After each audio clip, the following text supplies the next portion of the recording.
They said love would save me. They lied. I never thought I'd find myself in bed with my boyfriend's father. But then again, I never thought I'd catch my boyfriend screwing my own sister either. Some nights destroy you. Some nights remake you. This is the story of how I went from invisible art student to the woman who brought an empire to its knees, all because I walked through the wrong door at the worst possible moment. If you want to see how far scandal can take you, stay until the end. Hit that like button and drop your city in the comments. I want to see how far this story travels. The champagne tower stood 7 glasses high, bubbling with golden liquid that probably cost more than my rent. I watched a waiter in a crisp white jacket refill the top tier, the overflow cascading down in a perfectly choreographed waterfall. Everything at this party was perfect. Everything except me. I tugged at the hem of my dress, a sleek black number I'd found at a consignment shop, and altered myself. It fit well enough, hugged my curves in the right places, but standing in Daniel's family mansion, surrounded by women dripping in designer labels and jewelry that could fund a small country, I felt like a child playing dress-up. Aria. I turned to see Madison, one of Daniel's college friends, gliding toward me with a smile that didn't reach her eyes. Her red dress probably had a waiting list. Her diamonds were definitely real. "You look nice," she said, her gaze sweeping over me with the precision of an art appraiser. "Is that vintage?" Translation: "Is that old?" "Something like that," I said, forcing a smile. She leaned in, her perfume, something French and expensive, overwhelming. "Where's Daniel? I haven't seen him all night." "Mingling," I lied. Truth was, I hadn't seen him either, not for the past 40 minutes. He'd kissed my cheek when I arrived, introduced me to exactly 3 people, then vanished into the crowd of beautiful strangers. "Well, you should find him. It's his birthday, after all." Madison's smile sharpened. "Make sure he remembers you're here." She drifted away, leaving me with the distinct impression that I'd just been dismissed. I grabbed a champagne flute from a passing waiter and downed half of it in one gulp. The bubbles burned my throat. Around me, the party pulsed with energy, laughter that sounded rehearsed, conversations about summer homes and gallery openings and charity galas. Daniel's world. A world he'd promised I could belong to. 6 months. We'd been together 6 months, and I still felt like a guest who'd overstayed her welcome. My phone buzzed. I pulled it from my clutch, hoping for a text from Daniel. Instead, it was my sister. "Elena. Where are you? Thought you were at Dan's party." Me. "I am. Why?" Elena. "Just wondering. Have fun." I frowned at the screen. Elena never texted me during her Friday nights. She was always out with her own friends, doing whatever it was that social media managers did when they weren't curating perfect Instagram feeds. The double kiss was weird too. We weren't that kind of sisters. I typed back a quick response and pocketed my phone, scanning the crowd again for Daniel. The mansion was massive, 3 floors of marble and mahogany, with rooms that seemed to multiply the longer you wandered. I'd been here twice before, both times for family dinners that felt more like business negotiations. Daniel's mother had asked about my prospects. His father hadn't shown up at all. The music shifted, something slower, jazzier. Couples paired off, swaying in the center of the ballroom. I watched them, feeling the familiar ache of being on the outside looking in. "You seem lost." I jumped, nearly spilling my champagne. The man beside me had appeared out of nowhere, older, maybe late 40s, with dark hair graying at the temples, and eyes that looked like they'd seen too much. His suit was understated but clearly expensive, tailored to fit his broad shoulders and lean frame. He wasn't smiling. "I'm fine," I said automatically. That's what people say when they're not fine. He studied me with an intensity that made my skin prickle. "You're Daniel's girlfriend." It wasn't a question. "Aria," I said, extending my hand. "And you are?" "Someone who knows better than to come to these things." He took my hand briefly, his grip firm and warm. "But apparently I don't learn." He didn't offer his name, just stood there, drink in hand, watching the party with the same detachment I felt. "You're not enjoying yourself," I observed. "Are you?" "Fair point." "I'm trying," I admitted. "It's a lot." "It always is." He took a sip of his whiskey, his gaze still fixed on the crowd. "Daniel's good at throwing parties, less good at showing up to them." My stomach tightened. You know him well? Well enough. His eyes finally met mine, and there was something unsettling in them. Not unkind, but sharp, assessing. You don't belong here, I bristled. Excuse me? It's not an insult, just an observation. He gestured vaguely at the room. These people? They're performing. You're not. Well, maybe I just need more practice. Or maybe you need to find somewhere you don't have to practice at all. Before I could respond, someone called his name from across the room. He gave me a slight nod, almost apologetic, and walked away, disappearing into the crowd like smoke. I stood there, rattled. Who the hell was that? My phone buzzed again. Another text from Elena. Elena. Seriously, where are you? Need to talk. Me. At the party. What's wrong? Elena. Nothing. Call me later. Something cold settled in my chest. Elena didn't do cryptic. She did blunt, sometimes brutal honesty. This felt wrong. I drained my champagne and set the glass on a nearby table, my decision made. I needed to find Daniel. Now. The mansion was a labyrinth. I climbed the grand staircase to the second floor, dodging drunk couples making out in corners and groups of people doing lines off marble sinks in the bathrooms. The music faded as I moved deeper into the house, past rooms filled with abstract art and furniture that looked too expensive to sit on. Daniel's room was at the end of the east wing. He told me that once, laughing about how his parents had given him the isolation ward when he was a teenager because he threw too many parties. I'd never actually been inside it. The hallway was quieter here, the sounds of the party muffled by thick walls and closed doors. My heels clicked against the hardwood floor, too loud in the silence. I was almost to his door when I heard it. Laughter, low and intimate. Then a voice I'd know anywhere. Come on, we don't have much time. Daniel. My hand froze on the doorknob. Every rational part of my brain screamed at me to walk away, to not look, to preserve whatever dignity I had left. But my body moved on autopilot, pushing the door open just enough to see inside. The room was dim, lit only by the city lights filtering through the floor-to-ceiling windows. But it was enough. Enough to see Daniel on the bed, shirtless, his hands tangled in long dark hair. Enough to see the woman beneath him arch her back, her face tilted toward the light. Enough to recognize my sister. The world tilted. My vision tunneled.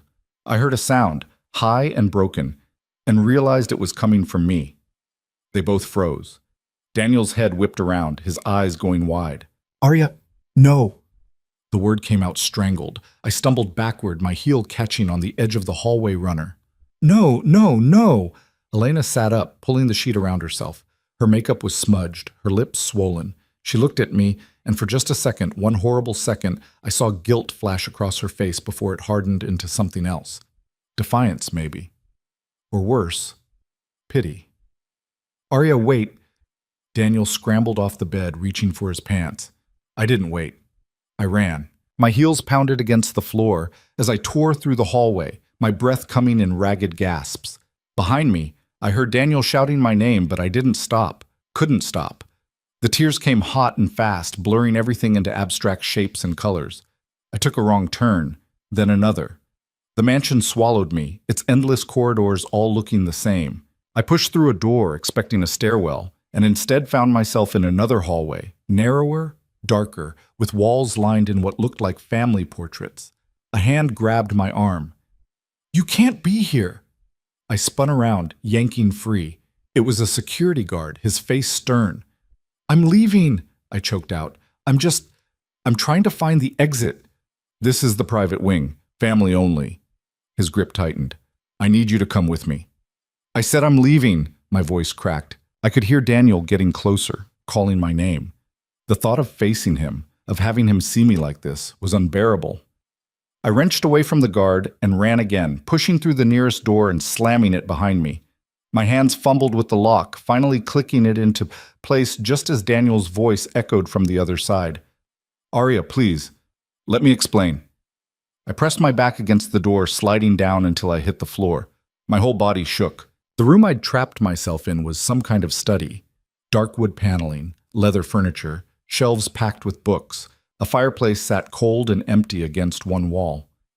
There's nothing to explain, I said, my voice barely a whisper. It's not what you think. I saw you, Daniel. I saw both of you. Silence. Then, it just happened. We didn't mean... A laugh bubbled up from somewhere deep and broken inside me. It just happened? You just accidentally fucked my sister? Don't make this ugly. It is ugly, I was screaming now, past caring who heard. You made it ugly! More silence. Then footsteps, retreating. He left. Of course he left. I sat there in the dark, my fancy dress twisted around my legs, mascara tracking down my cheeks, and let myself fall apart. Great, heaving sobs that seemed to crack something fundamental inside me. How long had it been going on? How many times had Elena texted me, her messages peppered with little hearts and kisses, while she was sleeping with my boyfriend? How stupid had I been? The door on the opposite side of the room opened. I looked up, ready to tell Daniel to go to hell, but the words died in my throat. It was the man from downstairs, the one who'd said I didn't belong. He stopped when he saw me, his expression shifting from surprise to something I couldn't quite read. We stared at each other for a long moment, me crumpled on his floor like discarded trash, him perfectly composed in the doorway. Sorry, I managed, wiping at my face with the back of my hand. I didn't... I'll go.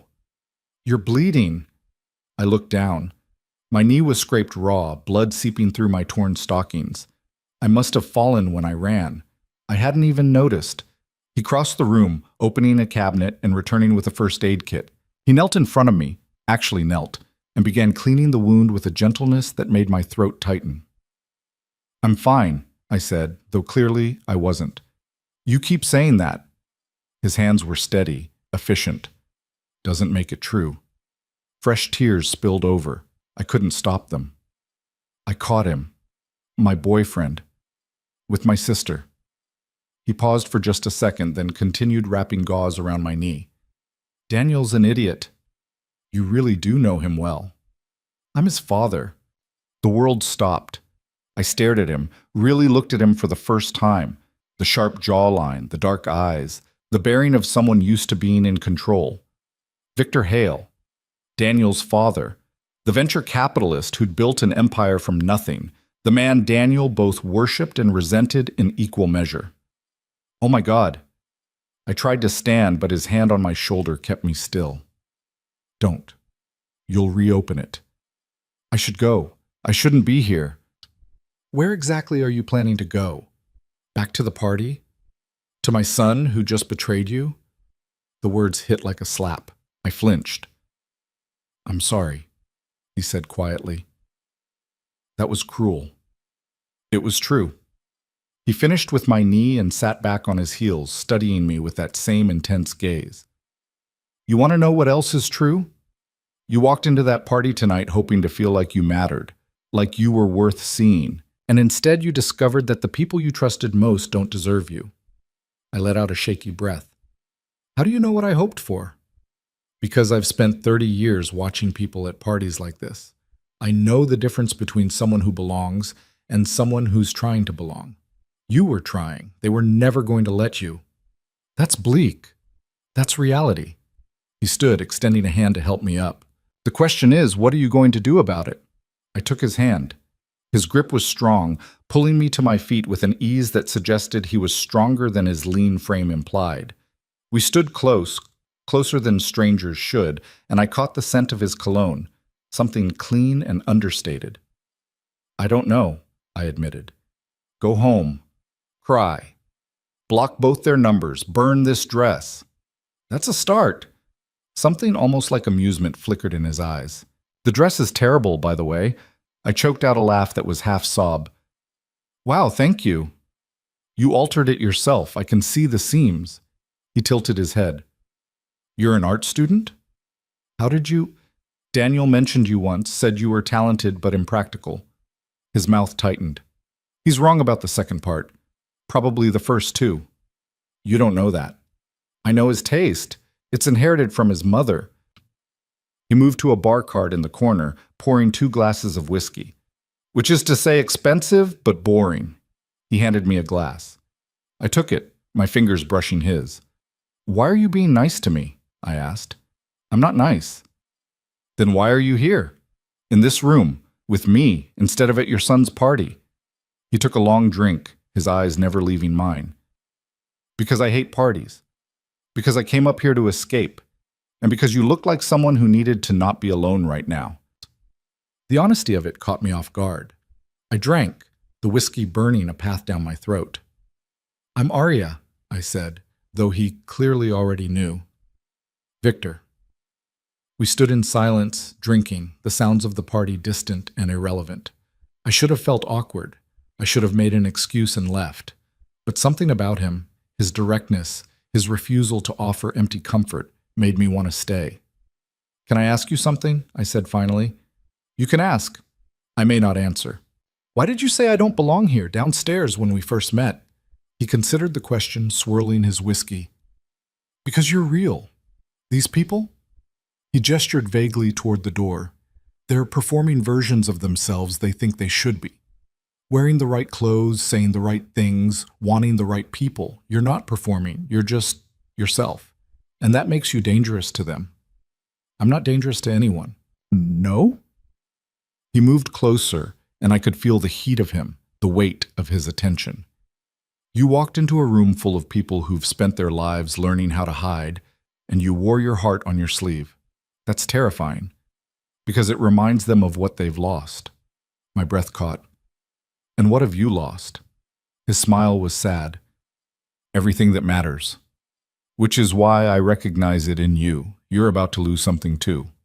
Your innocence, maybe. Your trust. The belief that people are fundamentally good. That's dark. That's life. He finished his drink and set the glass down. But here's what they don't tell you. Losing those things doesn't have to break you. Sometimes it sets you free. I wanted to argue, to insist that I wouldn't let this change me, but standing there, my knee throbbing, my heart shattered, I knew he was right. I would never be the same girl who walked into this party. I should go, I said, though I didn't move. You should. Neither of us moved. The moment stretched, taut and fragile. His eyes dropped to my lips, then back up. I saw something flash in them. Want, maybe, or warning, both. Victor, don't. His voice was rough. Don't say whatever you're about to say. Why not? Because you're hurt and angry and looking for a way to make this night hurt less. And He stepped back, breaking the spell. I'm not that person. Shame flooded through me. He was right. I was looking for something, anything, to make the pain stop. And for a second, standing in his study with his eyes on me, I thought maybe he could. I'm sorry, I whispered. Don't be sorry. Be smart. He moved to the door, opening it. Go home, Arya. Forget tonight. Forget my son. Forget me. I walked past him, my head down, feeling foolish and small. But as I reached the threshold, his hand caught my wrist. For what it's worth, he said quietly, you deserve better than him. Better than all of them. Then he let go, and I walked out into the hallway, alone. The cab ride home was a blur. I sat in the back seat, watching the city lights smear past, my phone buzzing constantly with texts I didn't read. By the time I climbed the 3 flights to my apartment, I'd made a decision. No more crying, no more hoping, no more trying to fit into worlds that didn't want me. I unlocked my door and stepped inside, kicking off my heels and leaving them where they fell. My apartment was tiny, a studio in a building that had seen better decades, but it was mine. The walls were covered in my paintings, my sketches, my collages. Proof that I existed, that I created, that I mattered. I grabbed my phone and blocked Daniel's number, then Elena's, then every single person from that party who'd ever made me feel less than. My reflection caught in the mirror by the door, smudged makeup, ruined dress, bandaged knee. I looked wrecked. I looked real. Victor's words echoed in my head. Sometimes it sets you free. I peeled off the dress and threw it in the trash. Then I showered until the water ran cold, scrubbing away the night, the betrayal, the humiliation. When I got out, I wrapped myself in my oldest, softest robe and collapsed onto my bed. Sleep didn't come. Instead, I stared at the ceiling, replaying every moment. Daniel's face when I walked in, Elena's guilt, The security guard. Victor. Victor. I kept coming back to him. The way he'd looked at me like he could see straight through all my defenses. The way he'd knelt on the floor to bandage my knee. The moment when he'd stepped back, when he'd refused to be my escape. He was right to refuse. I knew that. But lying there in the dark, I couldn't stop thinking about what might have happened if he hadn't. My phone lit up. A text from an unknown number. Unknown. This is Victor Hale. Daniel gave me your number a while back, some emergency contact nonsense. I'm deleting it after this. But I wanted to make sure you got home safely. I stared at the message, my heart doing something complicated. Me. I'm home. Thank you. Unknown. Good. Take care of yourself, Arya. The typing indicator appeared, then disappeared, then appeared again. Unknown. And for the record, the dress wasn't that terrible. I smiled despite everything. Despite the pain and the anger and the overwhelming sense that my life had just split into before and after. I saved his number. I didn't know why. Didn't want to examine it too closely. I just knew that something had shifted tonight, something fundamental. And Victor Hale, for better or worse, was part of it. So, Monday morning came too fast. I'd spent the weekend in my apartment ignoring the world. Elena had shown up Saturday night, pounding on my door and crying about how sorry she was, how it didn't mean anything, how she never meant to hurt me.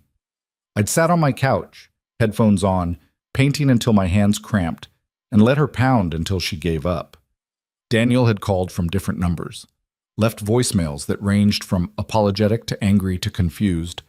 I deleted them all without listening. My best friend Maya had come over Sunday with wine and takeout and let me rant for 3 hours straight. She'd wanted to slash Daniel's tires. I talked her down to just keying his car. We compromised on doing nothing and getting drunk instead. But Monday meant facing the world again. Monday meant university. I dressed in my usual uniform, black jeans, vintage band t-shirt, denim jacket covered in pins and patches. I pulled my dark hair into a messy bun and went light on makeup. No armor, no pretending. The campus was buzzing when I arrived. Fall semester had just started, and everyone was still riding the high of new classes and possibilities. I grabbed a coffee from the campus cafe and headed to my first class, Contemporary Art Theory. I loved art theory, loved the way it took things apart and put them back together differently, loved the arguments, the challenges, the moments when a concept clicked into place like a puzzle piece. I settled into my usual seat near the back, close enough to see the board, far enough to avoid being called on constantly. The room filled slowly, students trickling in with their overpriced textbooks and MacBooks. I recognized most of them from previous classes, though I wouldn't call any of them friends. The professor was late. Unusual for the first day. "Did Henderson retire?" someone behind me asked. "No idea. Maybe he's just stuck in traffic." The door opened. Victor Hale walked in. He moved to the front of the room, setting a leather messenger bag on the desk. He wore dark slacks and a gray sweater over a white shirt, professional but not stuffy. His hair was slightly mussed, like he'd been running his hands through it. He looked up, scanning the room. His eyes landed on me. I watched the recognition hit him, watched his expression shift from neutral to something I couldn't read. We stared at each other across the classroom, the moment stretching impossibly long. "Good morning," he said finally, his voice carrying easily through the space. "I'm Professor Hale. Professor Henderson took a last-minute sabbatical, so I'll be teaching this course for the semester." No. This couldn't be happening.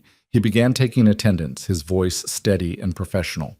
When he got to my name, he paused for just a fraction of a second. "Arya Bennett." "Here," I managed, my voice smaller than I wanted. His eyes met mine again, and I saw a warning there. Or maybe a promise. I couldn't tell which. The class began.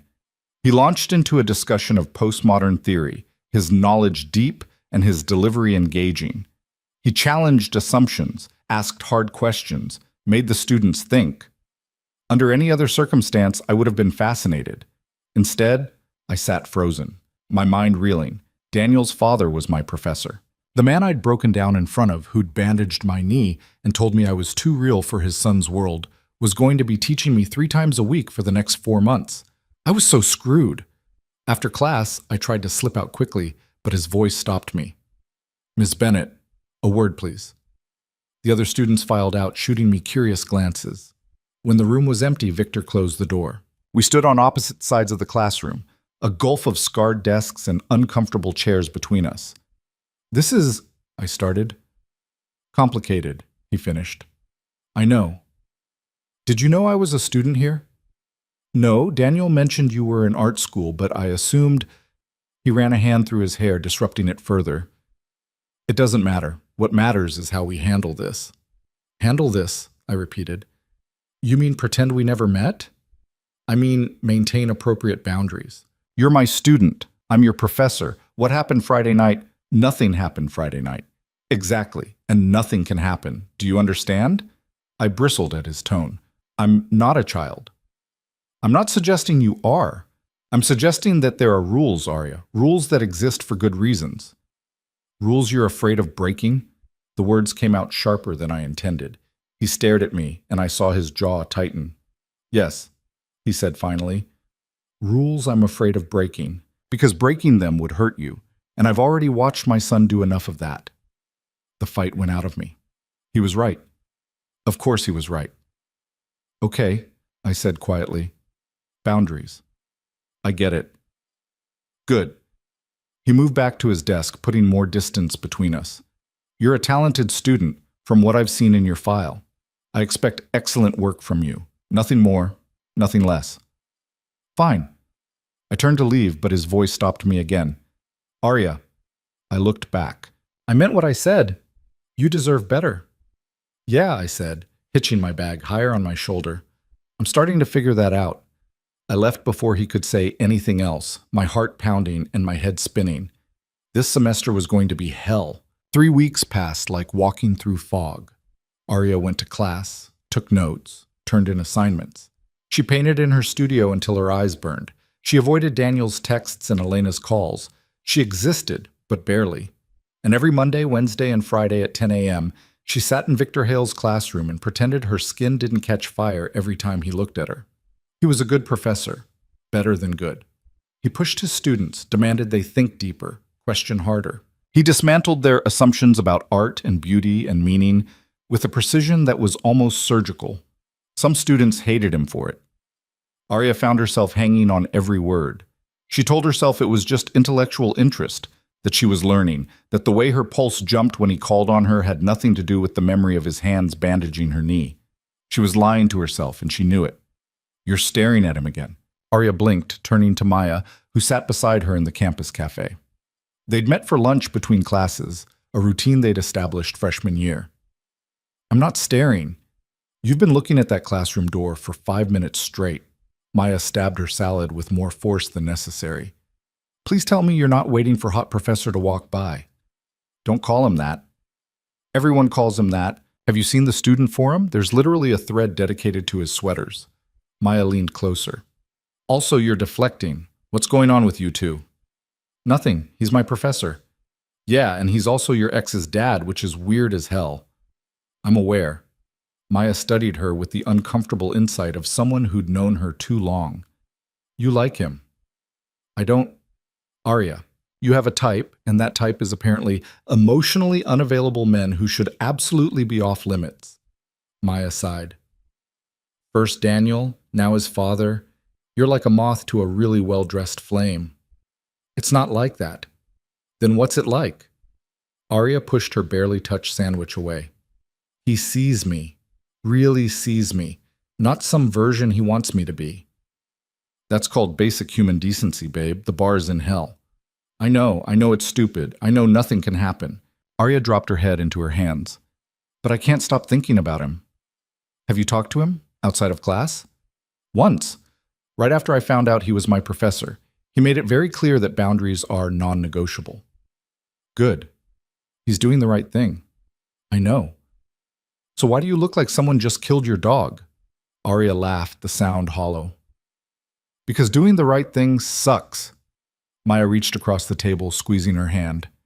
You need to drop his class. I can't. It's required for my degree, and it's the only section offered this semester. Then you need to get over him. Fast. Maya's expression softened. I'm serious, Arya. This can only end badly. Even if he wasn't your professor, even if there weren't a million ethical violations waiting to happen, he's Daniel's father. That's a level of mess even you can't paint your way out of. I'm not trying to paint my way out of anything. No, you're just sitting here mooning over a man you can't have, while your ex and your sister are probably still screwing each other senseless. The words hit like a slap. Arya pulled her hand back. That was harsh, Maya said, not apologizing. But you needed to hear it. You're better than this. Better than wasting your time on men who make your life complicated. Maybe I like complicated. No, you like feeling something. Anything. Because feeling something is better than feeling nothing. Maya stood, gathering her tray. But there's a difference between feeling alive and setting yourself on fire. Figure out which one this is before you get burned. She left, and Arya sat alone in the cafeteria, surrounded by the noise of other people's normal lives, feeling like she was drowning. Her phone buzzed. A text from an unknown number. Unknown. Stop by my office after class tomorrow. We need to discuss your last paper. It was from Victor. It had to be. He'd never texted her since that first night, and she'd never deleted his number. Her heart hammered against her ribs. Me. Is something wrong with it? Unknown. We'll discuss it in person. She stared at the screen, reading and rereading the message. His office. Alone. Just the two of them. This was a terrible idea. She texted back. What time? Unknown, 3 p.m. Don't be late. The next day crawled by with excruciating slowness. Arya sat through her morning sculpture class without retaining a single word. She grabbed coffee she didn't drink and a bagel she couldn't eat. By the time contemporary art theory rolled around, her nerves were shot. Victor lectured on the commodification of art in late capitalism. He was brilliant, as always, weaving together theory and history and contemporary practice into something that made her brain light up. But she couldn't focus, not when she knew what was coming after. Class ended. Students filed out. Arya packed her bag slowly, waiting. Miss Bennett, his voice was neutral, professional. My office, 3 o'clock. I remember. His eyes met hers for just a second, and she saw something flicker there, something that matched the chaos in her chest. Then he looked away, and the moment passed. Arya killed the next hour in the library, pretending to read. At 2:55, she made her way across campus to the Humanities building, her palms sweating. His office was on the 3rd floor at the end of a quiet hallway lined with old photographs of the university's history. She knocked. Come in. He sat behind his desk, reading glasses perched on his nose, a stack of papers in front of him. The office was small but well-appointed, floor-to-ceiling bookshelves, a leather chair, a window overlooking the quad. It smelled like old books and his cologne. Close the door, he said, without looking up. She did, her mouth dry. He set down his pen and removed his glasses, finally meeting her eyes. Your paper on Rothko. It's good. Then why did you ask me here? Because it's too good. He leaned back in his chair. You're holding back. I'm not, you are. Every argument you make is safe, supported, reasonable. He tapped the paper. But there's nothing of you in it. No risk, no real insight. Arya bristled. I answered the prompt. You did, competently. But I don't want competent from you. He stood, moving around the desk to lean against it, closer now. I want the truth. The messy, complicated truth you're afraid to put on paper. Maybe I don't have any messy truths. His laugh was sharp. We both know that's not true. The air between them felt charged, dangerous. Arya forced herself to breathe. What do you want from me? She asked. I want you to stop playing it safe. His gaze held hers. In your work, in your thinking, you're capable of so much more than this. You don't know what I'm capable of. Don't I? He tilted his head. I've read every assignment you've turned in. I've watched you in class discussions. You're smart, Arya, talented, but you're afraid to show people how much. I'm not afraid. Then prove it. Rewrite the paper. Take a risk. Say something that matters, even if it scares you. She wanted to argue, to defend herself, but he was right, and they both knew it. Fine, she said. I'll rewrite it. Good. He moved back behind his desk, creating distance again. You can go. But she didn't move. Couldn't move. Why are you doing this? She asked quietly. Doing what? Pushing me. You could just give me a B and move on. He was quiet for a long moment. When he spoke, his voice was careful. Because wasting potential is a sin. And you're wasting yours. Is that the only reason? It needs to be. The admission hung between them, heavy and dangerous. Victor, Professor Hale, he corrected sharply. In this office, in this building, I'm Professor Hale. Do you understand? Yes. Good. Then we're done here. She turned to leave, her hand on the doorknob when his voice stopped her. Arya. She looked back. His expression was unreadable. Be careful. Of what? Of thinking there's a version of this that doesn't end badly. She left without responding, her heart in her throat. The following week, Arya threw herself into rewriting her paper. She ripped apart every safe argument, every careful observation. She wrote about Rothko's color fields and how they felt like drowning, like being unmade, like standing at the edge of something too big to name. She wrote about art as emotional violence, as necessary destruction. She wrote until her hands cramped and her eyes burned, and she couldn't tell anymore if she was writing about Rothko or herself. When she turned it in, Victor read it in front of her. She watched his expression shift as he read, something like recognition flickering across his face. Better, he said finally. Much better. Just better? You want me to tell you it's perfect? He looked up at her. It's not, but it's honest, and honest is worth more than perfect. Heat flooded her cheeks. Thank you. Don't thank me. You did the work. He handed the paper back. Now do it again. For every assignment. Stop hiding. She wanted to kiss him. The thought came unbidden and terrifying, and she forced it down, shoved it into the same mental box where she kept all her other dangerous impulses. I should go, she said. You should. Neither of them moved. The moment stretched, taut and fragile, until a knock at the door shattered it. Come in, Victor called, his voice controlled. A student poked her head in. Professor Hale? Sorry to interrupt. I have a question about the reading. Of course, Ms. Bennett was just leaving. Arya fled. October bled into November. The semester ground on. Daniel stopped texting. Elena stopped calling. Maya watched Arya with increasing concern, but stopped lecturing her about Victor. And Arya fell deeper into whatever this was, this magnetic pull toward a man she couldn't have, this addiction to the way he saw her, challenged her, made her want to be better. It was Maya who told her about the gallery opening. You should submit, she said, sliding a flyer across the table during lunch. It's a student showcase, fully curated, big deal. Arya scanned the flyer. The opening was in December, right before winter break. Selected works would be displayed at one of the city's premier contemporary galleries. I don't know. Don't give me that. You're one of the best painters in this school, and you know it. Maya's expression was fierce. Submit something. Show them what you can do. What if I don't get in? What if you do? Arya took the flyer home. She spent the weekend in her studio, staring at canvases in various stages of completion. Nothing felt right. Nothing felt true. Finally, at 2 a.m. on Sunday, she started something new. She painted Victor. Not literally. She wasn't that reckless. But she painted the way he made her feel. Dark colors bleeding into light. Sharp angles softening into curves. Chaos organized into something almost beautiful. Control losing to want.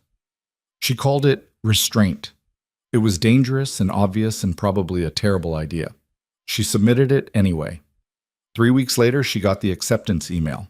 Her piece had been selected. She'd be part of the showcase. She screamed in her apartment, jumping up and down like a kid. Then she texted Maya, who responded with approximately 17 excited emojis. Then she sat on her couch, staring at her phone, debating. Finally, she texted Victor, me. I got into the gallery showcase. She regretted it immediately. It was unprofessional, inappropriate. She should have just told him in class, casually, like it didn't matter. Her phone buzzed. Victor. Congratulations, you deserve it. Me. Thank you for pushing me. Victor. You pushed yourself. I just pointed you in the right direction. She stared at the screen, her thumbs hovering over the keyboard. Me. Will you come? To the opening? The typing indicator appeared, then disappeared, then appeared again. Victor. I don't think that's a good idea. Me. Why not? Other professors will be there. Victor. Other professors don't have our history. Me. We don't have a history. Nothing happened, remember? Another long pause. Victor. Exactly. And I'd like to keep it that way. Disappointment crashed through her, sharp and unexpected. Me. Understood. See you in class. She threw her phone across the couch and grabbed a bottle of wine from her fridge. She just settled in for a night of feeling sorry for herself when her phone buzzed again. Victor. What's the piece called? She debated lying, decided against it. Me. Restraint. Victor. I'm sure it's beautiful. Me. It's honest. Victor. That's what I said. She fell asleep on her couch that night, her phone clutched in her hand, dreaming of dark eyes and dangerous possibilities. The gallery opening was chaos. Students rushed around hanging last-minute pieces, adjusting lighting, arguing about placement. Aria's painting had been given a prominent wall, a good sign, her advisor said. People would notice it. She wore a simple black dress, nothing fancy, pulled her hair back, kept her makeup minimal. She wanted people to look at her work, not her. The gallery filled quickly. Students, professors, parents, art collectors. Aria stood by her painting, fielding questions, accepting compliments, trying not to throw up from nerves. It's powerful, a woman in an expensive suit said, studying the canvas. What inspired it? Life, Aria said vaguely. Wanting things you can't have. The woman smiled. I think we can all relate to that. She moved on, and Aria exhaled. Well, well, look who's fancy now. She turned. Daniel stood there, hands in his pockets, that familiar smirk on his face. He looked good. He always looked good. Expensive haircut, designer jacket, the kind of casual confidence that came from never being told no. What are you doing here? She asked flatly. It's a public event. I'm public. He gestured at her painting. This is intense. That's the point. Is it about me? He actually had the audacity to look hopeful. Not everything is about you, Daniel. No, because it looks like anger, and I can think of a reason you might be angry. She laughed, the sound bitter. You think I spent months painting a masterpiece about your cheating ass? You're not that important. His expression darkened. I tried to apologize. You blocked me. Because I didn't want to hear it. Elena feels terrible. I don't care what Elena feels. Aria's voice rose. People nearby turned to look. She lowered it, leaning closer. You both made your choice. Now I'm making mine, which is to never think about either of you again. You don't mean that. I really do. He stared at her, and for a second she saw something like hurt in his eyes. Good. She hoped it burned. You know what? Daniel said quietly. You're better off. You never really fit in my world anyway. You're right. Thank God for that. He left, and Aria stood there shaking, her hands clenched into fists. You handled that well. She spun around. Victor stood a few feet away, a glass of wine in his hand. He wore a dark suit, no tie, his shirt open at the collar. He looked devastatingly handsome and completely out of place among the art students and hipster professors. You came, she said stupidly. I changed my mind. His eyes moved to her painting, studying it with an intensity that made her breath catch. This is yours. Yes. He stepped closer, examining every brushstroke, every color choice. She watched him take it in, watched understanding dawn. It's about us, he said quietly. It's about restraint, she corrected. About wanting things you can't have. Things that would destroy you if you reached for them. His jaw tightened. Aria, you should see the rest of the gallery. There's some really impressive work. I'm not interested in the rest of the gallery. Then why did you come? He looked at her then, really looked at her, and she saw it. The same want she felt, the same struggle. He was fighting it, same as her. But he was losing. Because I'm making bad decisions lately, he said. And apparently I can't stop. Her heart hammered. What kind of bad decisions? The kind where I show up to my students' gallery opening when I should stay far away. He took a sip of wine, his eyes never leaving hers. The kind where I can't stop thinking about you, even though I know better. Victor. Professor Hale. But his voice was rough, lacking conviction. There's no one here who cares what I call you. I care. Why? Because it makes this easier? Pretending we're just professor and student? She moved closer, emboldened by wine and weeks of pent-up frustration. We both know that's not all we are. It's all we can be. Says who? Says ethics, rules, common sense. His hand came up, almost touching her face, then dropping. Says the part of me that knows getting involved with you would be selfish and wrong and potentially career-ending. And the other part? The other part doesn't care about any of that. His voice was barely above a whisper. The other part just wants... What? Say it. You. The other part wants you. The admission hung between them, raw and dangerous. Then have me, she said. I can't. You keep saying that, but you're here. You came tonight knowing what it would do, what it would mean. She was close enough now to smell his cologne, to feel the heat of him. You're not as strong as you think you are. Neither are you. I'm not trying to be strong. I'm trying to be honest. His laugh was bitter. Honesty doesn't change the facts. You're my student. I'm your professor. There's a power dynamic that makes any relationship between us inherently unethical. The semester ends in 3 weeks. And then what? You think we ride off into the sunset? I'm 25 years older than you. I'm your ex-boyfriend's father. This is a disaster waiting to happen. Maybe I like disasters. You don't. You're just tired of playing it safe. But I'm not the answer to that. How do you know what I need? Because I've been where you are, young and angry and looking for something to make the pain stop. His expression softened. You think I'm the solution, but I'm just another problem. Let me decide that. No. The word was final. Absolute. Arya felt something crack inside her. Fine, she said, stepping back. Thanks for coming. Enjoy the rest of the show. She walked away before he could respond, pushing through the crowd until she found the bathroom. She locked herself in a stall and let the tears come, hot and furious. She'd been stupid. So stupid. Thinking he felt what she felt, thinking there could be anything between them but lectures and office hours and professional distance. When she finally emerged, makeup fixed and composure restored, she found Maya waiting. I saw Hot Professor, Maya said. And I saw you two talking. What happened? Nothing. He made it very clear that nothing is ever going to happen. Good. It doesn't feel good. Maya pulled her into a hug. I know, babe, but he's right. You know he is. I know. But knowing didn't make it hurt less. The gallery cleared out eventually. Arya accepted congratulations from strangers, made small talk with professors, pretended everything was fine. When she finally left, it was past midnight, and the city was quiet.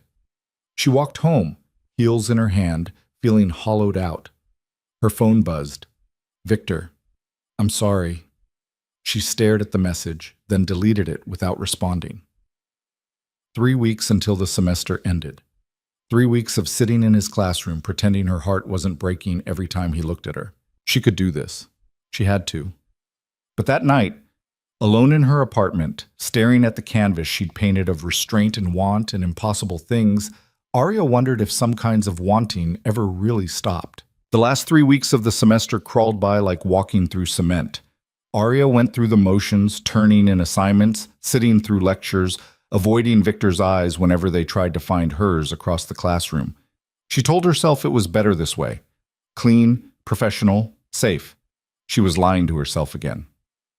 Finals week hit like a freight train. Arya had 3 major projects due, 2 exams, and a senior thesis proposal to submit. She lived on coffee and spite, painting until dawn and sleeping in 2-hour increments. Maya brought her food she didn't eat and lectures she didn't listen to.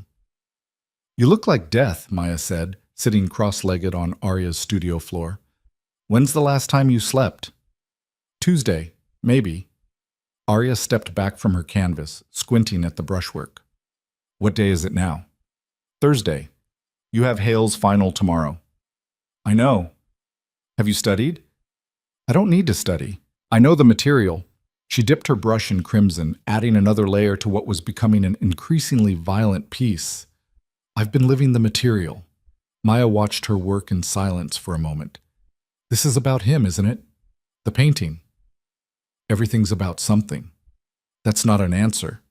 Arya set down her brush, wiping her hands on a paint-stained rag. He told me to stop playing it safe, so I'm not. By painting your feelings all over a canvas that everyone's going to see? By being honest? Isn't that what art's supposed to be? Art's supposed to be whatever you want it to be. But I'm worried you're using it as therapy instead of actually dealing with your shit. Since when are you the art police? Since you started painting nothing but rage and longing for 3 months straight. Maya stood, crossing to the canvas. I get it. He got under your skin, but the semester's almost over, Arya. You're going to have to figure out what happens next. Nothing happens next. He made that clear. Did he? Because I saw the way he looked at you at the gallery. That wasn't nothing. Arya's chest tightened. She'd tried not to think about that night, about the way Victor's voice had roughened when he'd admitted wanting her. Tried not to replay it in her head at 2 a.m. when sleep wouldn't come. It doesn't matter how he looked at me. He's not going to do anything about it. What if you're wrong? I'm not. But even as she said it, doubt crept in. Victor's final exam was essay-based, 3 hours to analyze contemporary art movements through the lens of everything they'd learned. Arya finished in 90 minutes, her hand cramping from writing, her thoughts spilling onto the page faster than she could organize them. She wrote about destruction as creation, about beauty in broken things, about the courage it took to show people your wounds. She wrote like she was bleeding. When she turned in her exam, Victor barely glanced at her, just took the blue book and added it to the pile, his expression unreadable. She waited a beat, hoping for something. Acknowledgement, a look, anything. But he'd already turned his attention to the next student. Arya left the classroom feeling hollow. The semester ended with a whimper. Students scattered for winter break, the campus emptying out until only stragglers remained. Arya stayed in the city. Her family lived 3 states away, and after Elena's betrayal, she had no desire to go home for the holidays. Maya left for her parents' place in Vermont, making Arya promise to text daily and not do anything stupid. Arya promised, fingers crossed behind her back. She spent Christmas Eve alone in her apartment, eating takeout and watching old movies. Her phone stayed silent except for a generic text from her mother and a drunk message from an old high school friend. No word from Victor. Not that she'd expected any. She fell asleep on the couch, the TV still playing, and woke to her phone ringing at 2 a.m. unknown number. She almost didn't answer. Hello? Arya. Victor's voice was rough, strained. I need your help. She sat up, suddenly wide awake. What's wrong? A pause. Background noise that sounded like traffic. I'm in trouble. Can you come get me? Where are you? He gave her an address in a part of the city she didn't know well. Not the worst neighborhood, but not great either. I'll be there in 20 minutes. Arya, his voice cracked. Thank you. She threw on jeans and a jacket, grabbed her keys and ran. Her ancient Honda coughed to life, and she drove too fast through empty streets, her mind racing. What kind of trouble?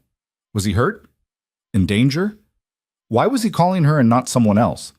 The address led to a dive bar, neon sign flickering. Victor stood outside, leaning against the brick wall. His jacket was gone, his shirt untucked and disheveled. Blood streaked his knuckles. Arya parked illegally and ran to him. What happened? Got in a fight. He tried to smile and failed. Turns out I'm not as young as I used to be. Are you drunk? Not drunk enough. He pushed off the wall and swayed. She caught his arm, steadying him. I called you because I couldn't think of anyone else who wouldn't ask questions I don't want to answer. I'm asking questions. I know. I'm counting on you being too nice to push. She looked at his face in the streetlight. One eye was swelling shut, his lips split. Whoever he'd fought, they'd gotten their hits in. Come on, she said, guiding him to her car. I'm taking you home. Can't go home, Daniel's there. Your place, then? Don't have a place. I'm staying at a hotel until I find an apartment. Arya made a decision she'd probably regret. Fine, my place. But you're explaining everything once we get there. He didn't argue, just folded himself into her passenger seat with a grunt of pain. She drove carefully, hyper-aware of his presence beside her. He smelled like whiskey and copper and something darker. "Thank you," he said quietly, "for coming. Did you really think I wouldn't?" "I was hoping you would. That's different." Her apartment looked smaller with him in it. He stood in her living room, taking in the canvases covering every wall, the paint-stained furniture, the organized chaos that was her life. "Sit," she ordered, pointing to the couch. "I'll get the first aid kit." When she returned, he'd shed his shirt. Bruises bloomed across his ribs, dark and angry. She sucked in a breath. "Who did this to you?" "Old friend, old enemy. Depends on the day."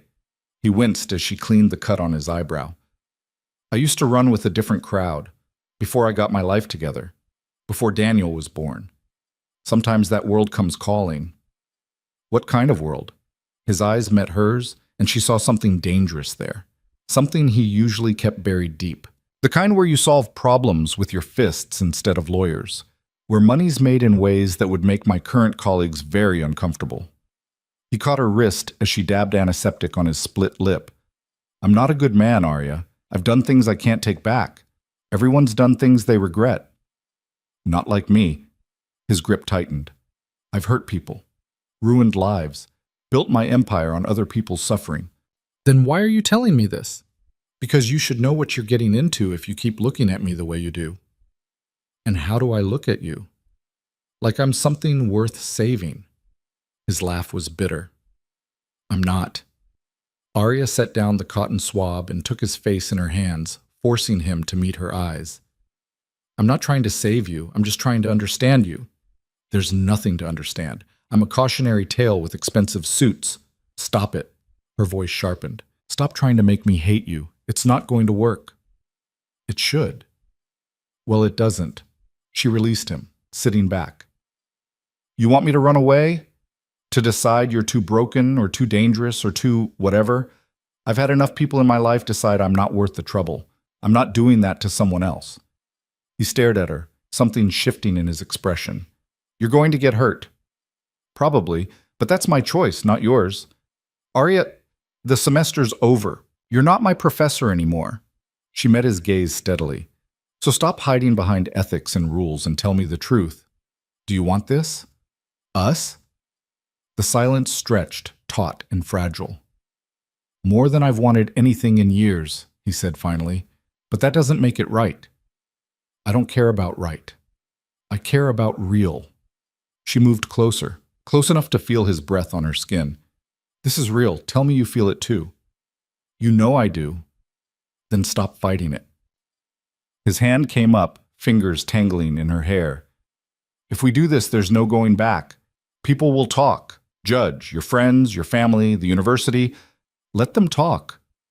It could ruin your reputation, your career. I'll build a new one." "Arya," she kissed him, just leaned in and pressed her lips to his, tasting copper and whiskey and something that felt like coming home. For a second, he froze. Then he kissed her back, hungry and desperate, like he'd been starving, and she was the first meal in months. His hands found her waist, pulling her onto his lap. She went willingly, straddling him, her fingers digging into his shoulders. The kiss deepened, teeth and tongues and breath mingling until she couldn't tell where she ended and he began. When they finally broke apart, both gasping, his forehead rested against hers. "We can't take this back," he warned. "I don't want to." "But people will get hurt. They'll get over it." He laughed, the sound rough and genuine. "You're reckless." "You're just figuring that out?" He kissed her again, softer this time, tender in a way that made her chest ache. "Stay," she whispered against his mouth. "Tonight. Just stay. I'll ruin you." "Maybe I want to be ruined." He pulled back, searching her face. Whatever he saw there must have convinced him, because he nodded. They didn't sleep. Instead, they talked. Really talked, for the first time without the weight of student-teacher hanging over them. He told her about his past, the violence he'd escaped, the empire he'd built on questionable foundations. She told him about growing up invisible, always the sister who wasn't quite enough, the girlfriend who didn't fit. "Daniel never saw you," Victor said, his fingers tracing idle patterns on her arm. He saw what he wanted to see. A pretty girl who made him feel noble for dating outside his social circle. And what do you see?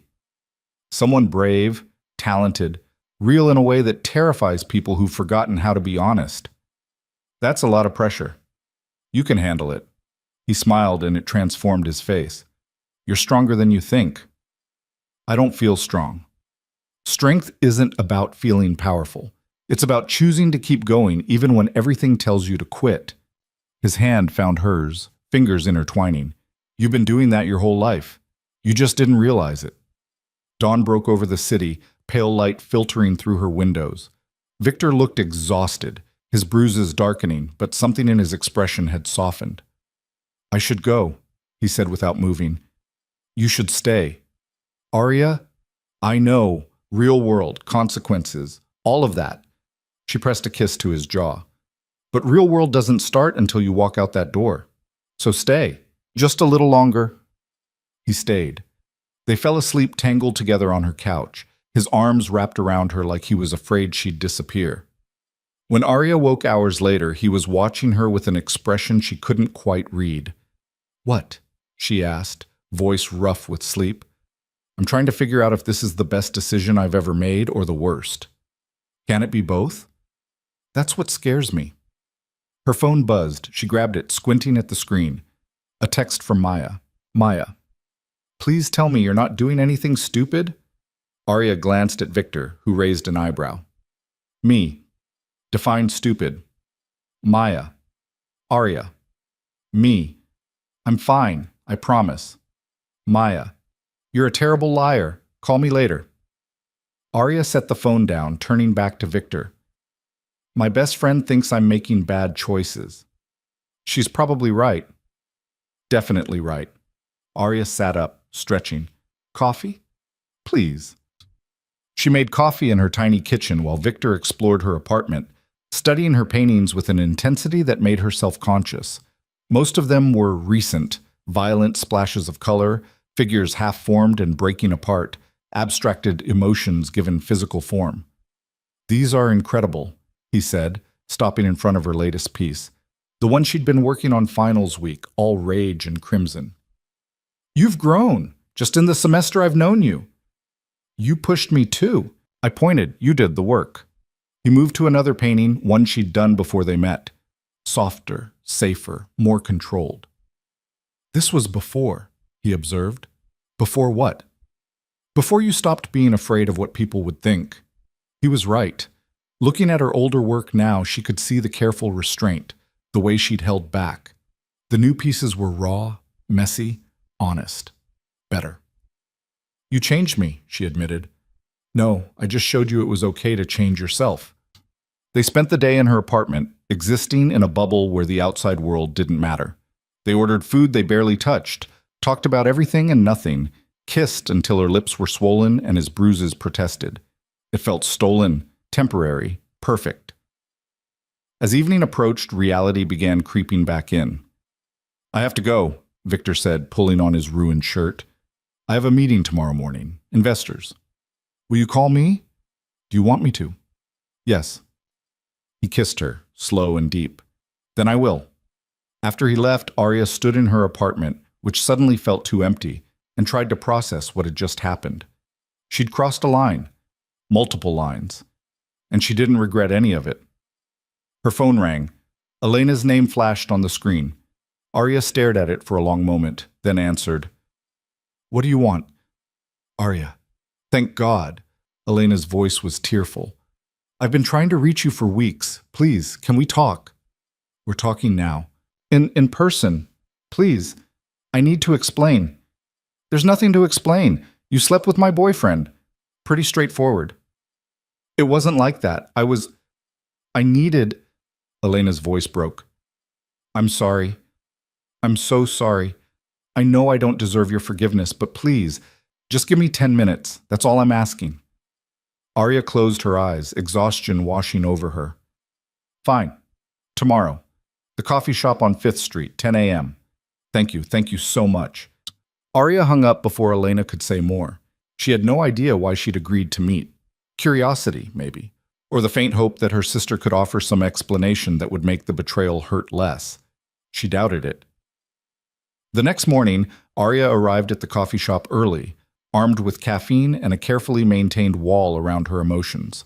Elena showed up exactly on time, looking thinner than Arya remembered, dark circles under her eyes. They sat across from each other in uncomfortable silence. "You look good," Elena said finally. "Don't." "Right, okay." Elena wrapped her hands around her coffee cup. "I'm not going to make excuses. What I did was unforgivable. I knew it was wrong and I did it anyway." "Why?" "Because I was jealous." The admission came out strangled. "You've always been the talented one. The interesting one. Mom and Dad barely notice me unless I'm doing something successful. And even then, it's always Elena's doing well. But have you seen Arya's latest painting? That's not my fault." "I know. I know it's not. But when Daniel started dating you, I saw a chance to take something that was yours, to prove I could." Elena's eyes filled with tears. "It was petty and cruel, and I hate myself for it." "You should." "I broke up with him after that night. I told him I couldn't do it anymore." Arya's eyebrows rose. "Why?"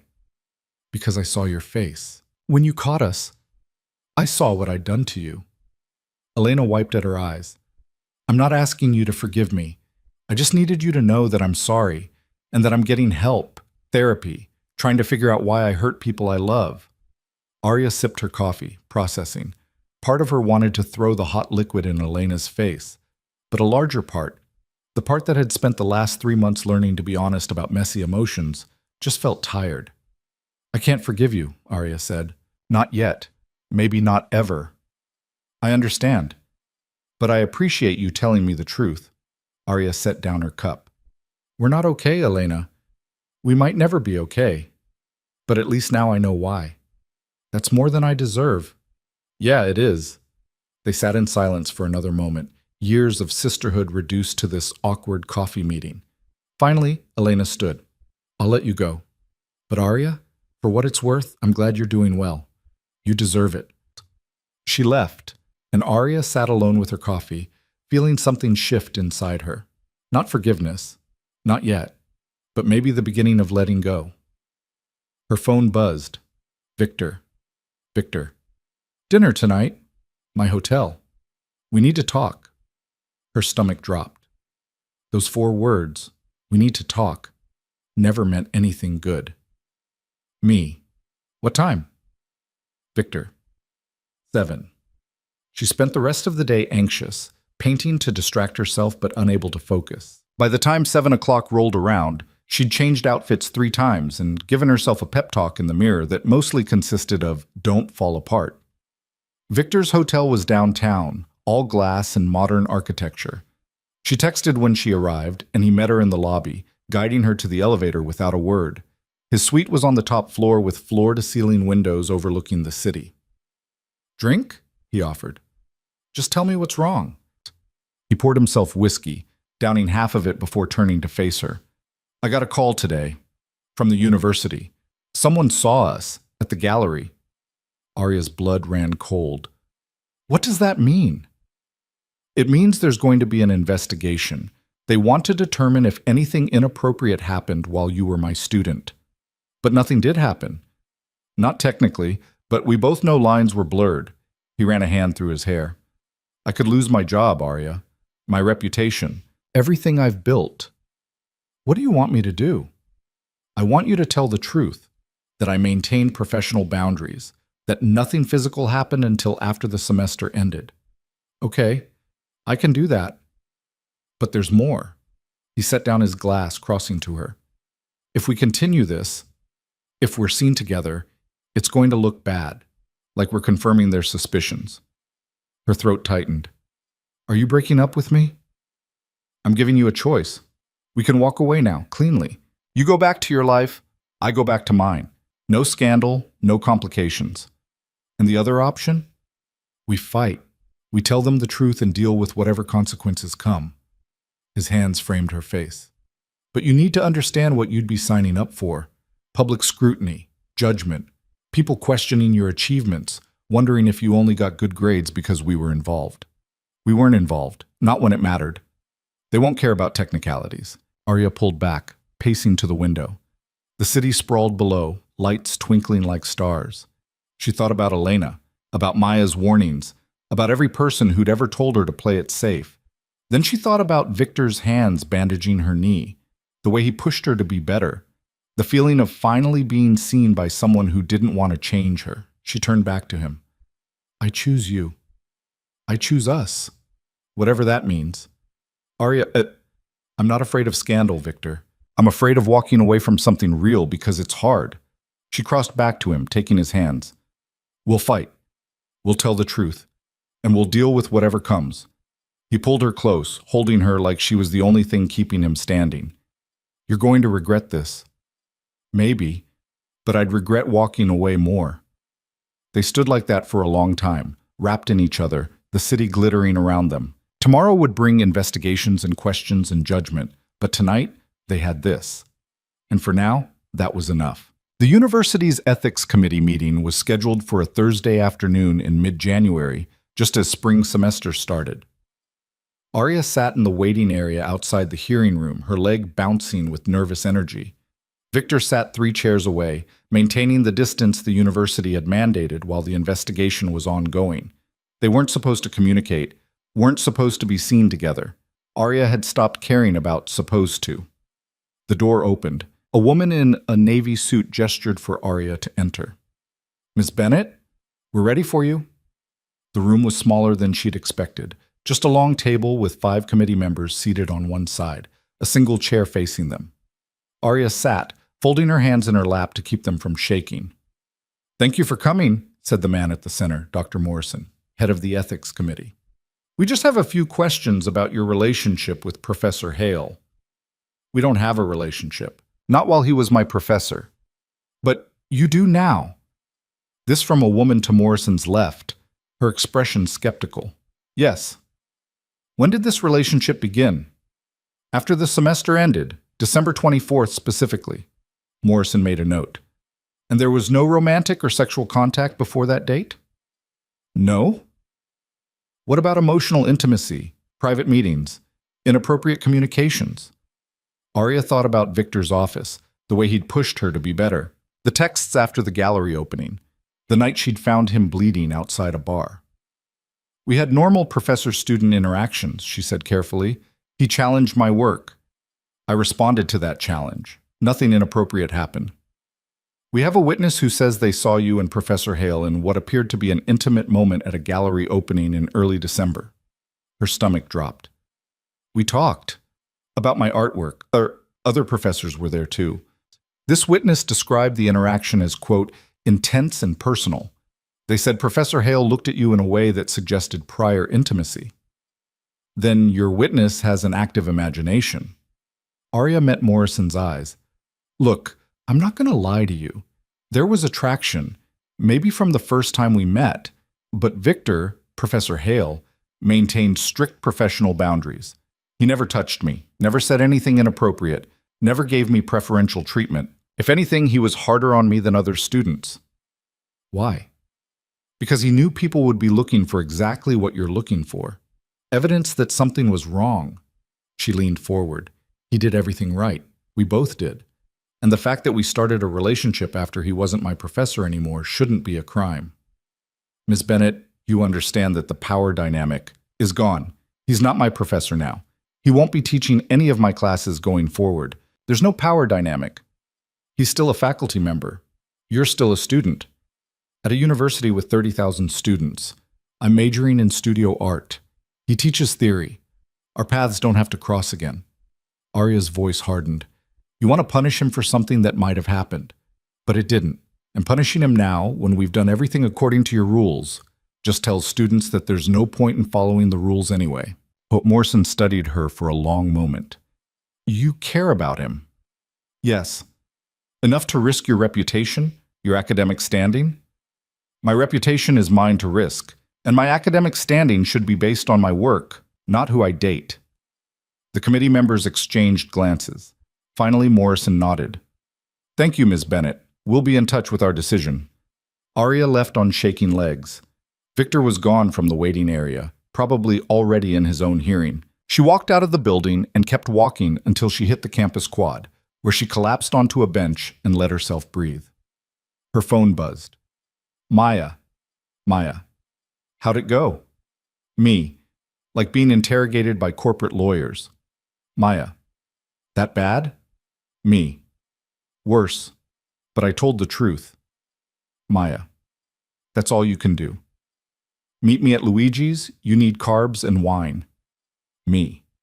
Make a tequila, and you have a deal. She was on her second margarita when Victor texted. Victor, they're recommending censure, formal reprimand in my file. No suspension. Relief flooded through her, followed quickly by anger. Me. That's bullshit. You didn't do anything wrong. Victor. I let myself get close to a student. That was wrong, even if we didn't act on it. Me. You treated me like a person. That's not wrong. Victor. The university disagrees. Me.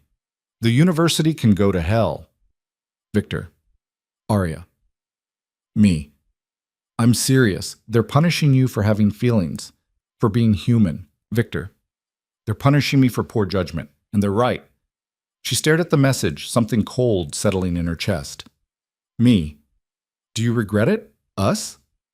The typing indicator appeared, disappeared, appeared again. Victor. No, but I wish it hadn't cost me my credibility. Me. We can fight this. Victor. We could, but I won't. I'll take the censure and move on. Me. That's it? You're just giving up? Victor. I'm picking my battles. This one isn't worth winning. She wanted to throw her phone across the restaurant. Instead, she set it down very carefully and downed the rest of her margarita. Trouble in paradise? Maya asked. He's taking a reprimand, not fighting it. Maybe that's smart. Fighting it would just drag things out. Or maybe it's him deciding I'm not worth the trouble. Maya reached across the table, squeezing her hand. That's not what's happening. He's protecting you. Fighting the university would make this bigger, messier. It would put you under more scrutiny. I don't need protecting. Everyone needs protecting sometimes. Arya pulled her hand back, signaling for another drink. I'm so tired of people making decisions for me. First Daniel, thinking he could cheat, and I'd just accept it. Then Elena, deciding my boyfriend was fair game. Now Victor, deciding what battles are worth fighting without even asking me. Have you told him that? I'm telling you. Yeah, but I'm not the one who needs to hear it. The waiter brought another margarita. Arya drank it too fast, the tequila burning her throat. I should go home, she said, though she didn't move. You should talk to him. Actually talk. Not just text. What if he decides I'm too much trouble? Then he's an idiot who doesn't deserve you. Maya's expression softened. But I don't think that's going to happen. I think he's crazy about you and terrified of screwing it up. That makes two of us. She paid her tab and walked back to her apartment in the cold January air, trying to sort through the tangle of emotions in her chest. By the time she got home, she'd made a decision. She texted Victor. Can I come over? Victor. Now? Me. Yes. Victor. Room 2847. She grabbed her keys and drove to his hotel, her heart pounding. When she knocked on his door, he answered immediately, still in his clothes from the hearing, dark slacks, white shirt with the sleeves rolled up. He looked exhausted. We need to talk, she said, pushing past him into the room. I gathered that. She turned to face him, arms crossed. You don't get to make unilateral decisions about us, about what battles to fight or what's worth the trouble. If this is going to work, I need to be part of those decisions. I was trying to protect you. I didn't ask you to protect me. I asked you to be with me. There's a difference. He ran a hand through his hair, frustration evident. You don't understand the position you're in. If I fight this, the university will dig deeper. They'll question every grade I gave you, every interaction we had. They'll try to prove I showed favoritism. Did you? No, but that won't stop them from trying. So let them try. I can defend my work. It's not about whether you can defend it. It's about the shadow it casts on everything you accomplish. He crossed to her, his voice gentler. I've lived through scandal before, Arya. I know what it does.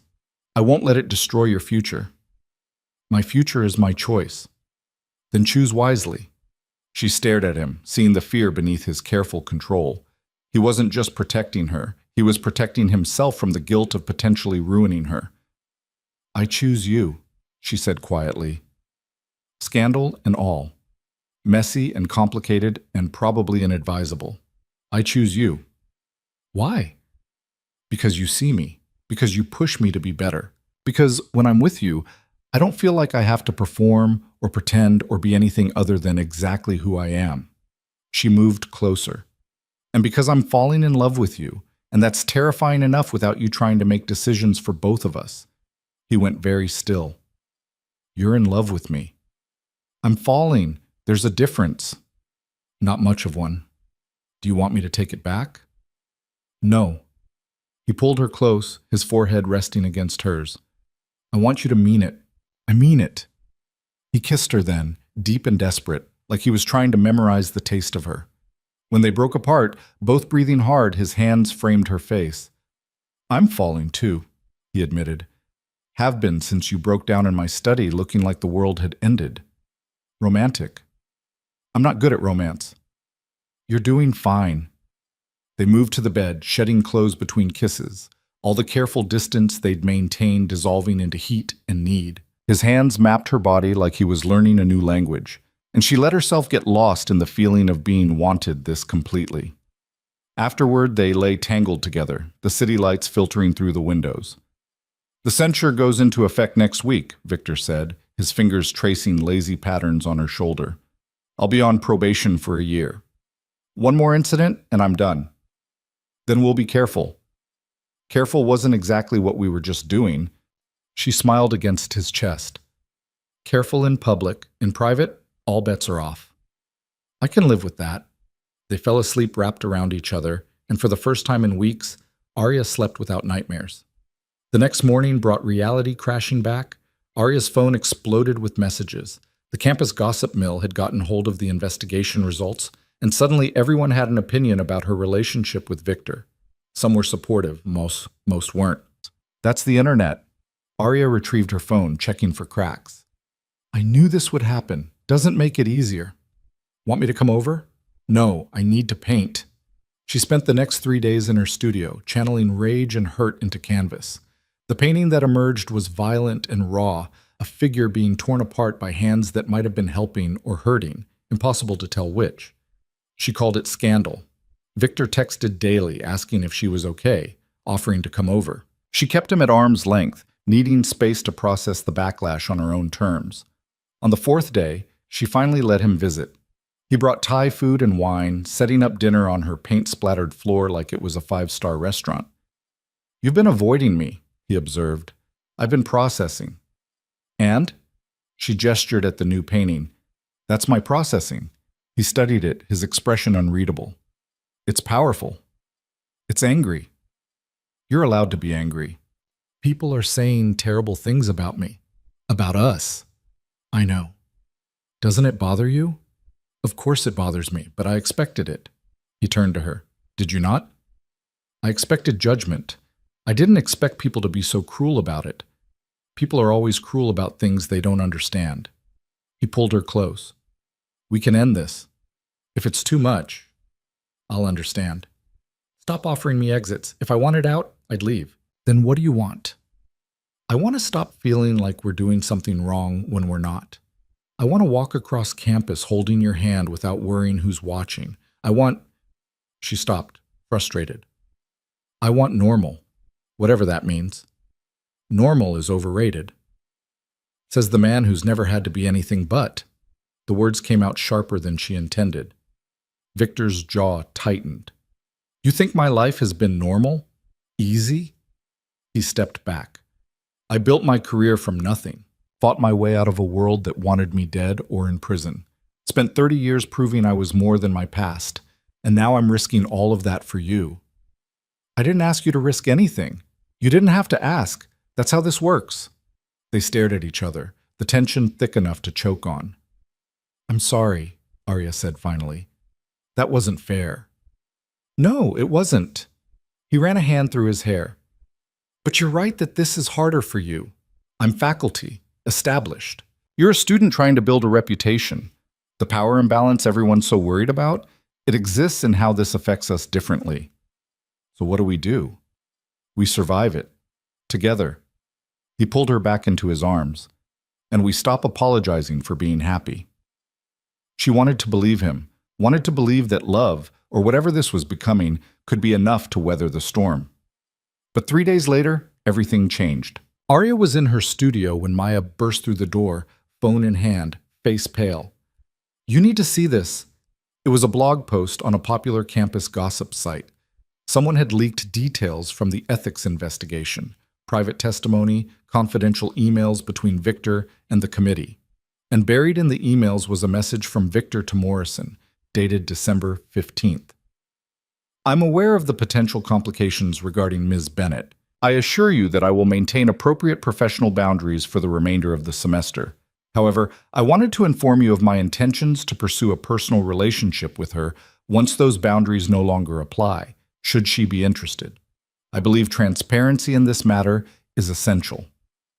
The post spun it as Victor admitting to planning the relationship while she was still his student, proof that he'd been inappropriate all along. Arya read it 3 times, her hands shaking. "He told them," she whispered, "before anything happened. He told them he was going to pursue me." "Which makes him look calculated as hell," Maya said. "Like he was just waiting for the semester to end so he could make his move." "That's not—" Arya's phone rang. "Victor," she answered. "Did you see it?" "I'm so sorry. I don't know how they got those emails." "You told the ethics committee you planned to pursue me in December? Before we—" "I thought transparency was the right move. I thought if I disclosed my feelings up front, they couldn't accuse me of hiding anything. And now it looks like you were grooming me. I know how it looks, but you know the truth." "Do I?" Anger surged through her, because from where I'm standing, it looks like you had this all planned out. Like I was some kind of project. That's not what happened. Then what did happen, Victor? Because I'm really struggling to understand why you'd tell the university you intended to date me before you'd even asked if I was interested. Silence. Then, because I knew I was falling for you, and I knew that if I didn't disclose it, someone would eventually accuse me of hiding it. I was trying to do the right thing. The right thing would have been asking me first. "You're right, I should have, I'm sorry." She wanted to forgive him, but the anger was too fresh, too raw. "I need time," she said, "to think." "Arya, please, just give me space." She hung up before he could respond. Maya watched her carefully. "What are you going to do?" "I don't know." But that was a lie. She knew exactly what she needed to do. The next morning, Arya walked into the campus newspaper office and asked to speak with the editor. "I want to tell my side," she said. "An interview. On the record. About the investigation and the relationship and all of it." The editor, a sharp-eyed senior named Marcus, studied her. "You sure? Once it's out there, you can't take it back." "I'm sure." They sat down that afternoon. Marcus asked hard questions and Arya answered every one honestly. She talked about meeting Victor the night she caught Daniel cheating, about the gallery opening and the slow build of attraction, about Victor's transparency with the ethics committee and why she believed he'd acted with integrity. "People want to make this a story about a professor abusing his power," she said. "But that's not what happened. He pushed me academically because I needed to be pushed. He maintained boundaries when it would have been easy not to. And when we finally did start a relationship, it was between 2 adults making a conscious choice." Some people say you're too young to make that choice, that the age gap creates an inherent power imbalance. Some people need to let women make their own decisions without infantilizing them. Arya leaned forward. "I'm 23. I'm an adult. I've survived betrayal and heartbreak and public scandal. I think I can handle dating someone older than me." "What do you say to people who think you're setting a bad example? That you're normalizing student-teacher relationships?" "I'd say we weren't student and teacher when we got together. Words matter. Context matters. And reducing every relationship to its most problematic interpretation helps no one." The interview ran the next day, front page of the campus paper, and went viral within hours. The response was immediate and polarizing. Half the internet called her brave. The other half called her delusional. Victor showed up at her apartment that night. You didn't have to do that, he said. Yes, I did. People were telling our story without us. I wanted them to hear the truth. Even if it makes things harder? Especially then. He kissed her, fierce and grateful. I don't deserve you. Probably not, but you're stuck with me anyway. They spent the night talking through everything, his decision to disclose to the ethics committee, her anger at not being consulted, the ways they'd both stumbled trying to navigate an impossible situation. I need you to include me in decisions that affect us both, Arya said, even when you think you're protecting me. I can do that. And I need to work on not assuming the worst when you make mistakes. That seems fair. It wasn't a perfect resolution, but it was honest. And honest, Arya was learning, was better than perfect. 2 weeks later, Victor's past caught up with him. The men who jumped him outside the bar came back, this time with demands. They knew about Arya, knew she mattered to him, and they wanted money, a lot of it, or they'd make her safety a problem. Victor told Arya everything. I need to handle this, he said, his voice tight. And I need you to stay away from me until I do. Absolutely not. Arya, these people are dangerous. Then we'll be dangerous right back. He stared at her. You don't understand what you're saying. I understand perfectly. You're trying to protect me again. And I'm telling you that I don't want protection. I want partnership. This isn't a partnership situation. This is me dealing with mistakes from my past. Then let me help you deal with them. How? She didn't have an answer. But as she looked at him, this brilliant, complicated man who'd somehow become essential to her existence, she knew one thing with absolute certainty. She wasn't walking away. Not from this. Not from him. Whatever came next, they'd face it together. Victor's hotel room became a war room. He spread papers across the desk, old contacts, encrypted phone numbers, records from a life he'd tried to bury. Arya sat on the bed, watching him work with an intensity that bordered on obsession. Tell me about them, she said. The men who want money. Marcus and Tony Delgado, brothers. We ran in the same circles 20 years ago. Victor didn't look up from his notes. I got out. They didn't. And they've been bleeding their connections dry ever since. What did you do? Back then? He finally met her eyes. You really want to know? Yes. He sat down heavily, the weight of old sins visible in every line of his body. I collected debts for people who couldn't go through legal channels. Sometimes that meant showing up and having a conversation. Sometimes it meant making sure the person couldn't forget the conversation.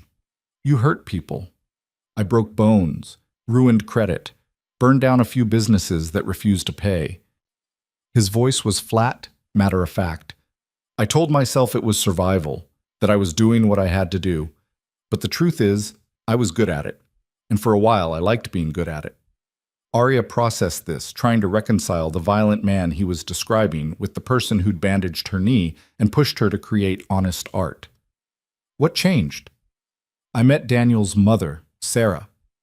Something softened in his expression. She was a social worker, spent her days trying to save people from the exact world I was perpetuating. She looked at me and somehow saw something worth saving. You loved her. I did. Still do, in a way. He ran a hand through his hair. She gave me an ultimatum, get out or lose her, so I got out. Used the money I'd saved to invest in legitimate businesses, built a new life. And when she died 5 years ago, I swore I'd never go back to who I was. But Marcus and Tony remember who you were. They're counting on it. They think I'll pay them off to avoid trouble. Keep my new life pristine. His jaw tightened. They don't know I've already lost pristine. The censure, the scandal, that bridge is burned, which means I have nothing left to lose. Something in his tone made Arya's stomach drop. What are you planning to do? Whatever it takes to keep you safe. That's not an answer. It's the only answer I have. She moved to him, taking his face in her hands and forcing him to look at her. We're not doing this. The macho protector thing where you go off alone and handle everything. We're partners, remember? So tell me the plan. The real plan. He stared at her for a long moment. Then he laughed, the sound rough but genuine. You're terrifying, you know that? I've been told. The plan is to meet with them, convince them that I'm not worth the effort, that bleeding me dry will bring more trouble than it's worth. And if they don't believe you, then I remind them why people used to be afraid of me. The casual way he said it sent chills down her spine. Victor, I won't hurt them, not unless they force my hand, but I need them to believe I would. It's the only language they understand. When's the meeting? Tomorrow night. Warehouse District. I'm coming with you. Absolutely not. You don't get to decide that. Arya, these men are dangerous. If something goes wrong, you'll want someone who can call for help. Someone who knows where you are and what happened. She held his gaze. I'm not asking permission. I'm telling you I'm coming. They argued for another hour, but Arya didn't budge. Finally, Victor gave in with the resignation of someone who'd learned not to fight battles he couldn't win. You stay in the car, he said. Engine running. If anything seems wrong, you drive away and call the police. Fine. I'm serious, Arya. At the first sign of trouble, you leave. I heard you. They both knew she was lying. The next day dragged with excruciating slowness. Arya went through the motions of normalcy, attended her studio class, grabbed coffee with Maya, pretended everything was fine. Maya saw through it immediately. What's wrong? She asked over lattes that Arya wasn't drinking. Nothing, just tired. You're a terrible liar. Maya leaned forward. Is it Victor, the scandal? Because I saw the latest round of comments, and they're brutal. I stopped reading them. Good. They're just noise. Maya hesitated. But if you need to talk, I need to not talk.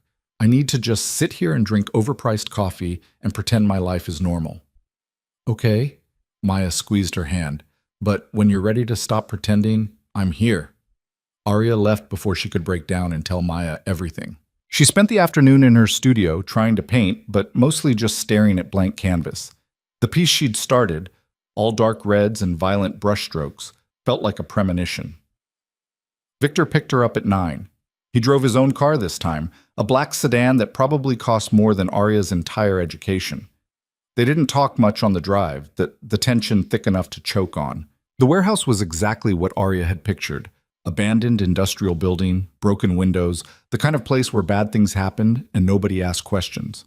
Victor parked at the edge of the lot, leaving the engine running. Stay here, he said, reaching for the door. Victor, he looked back. Be careful.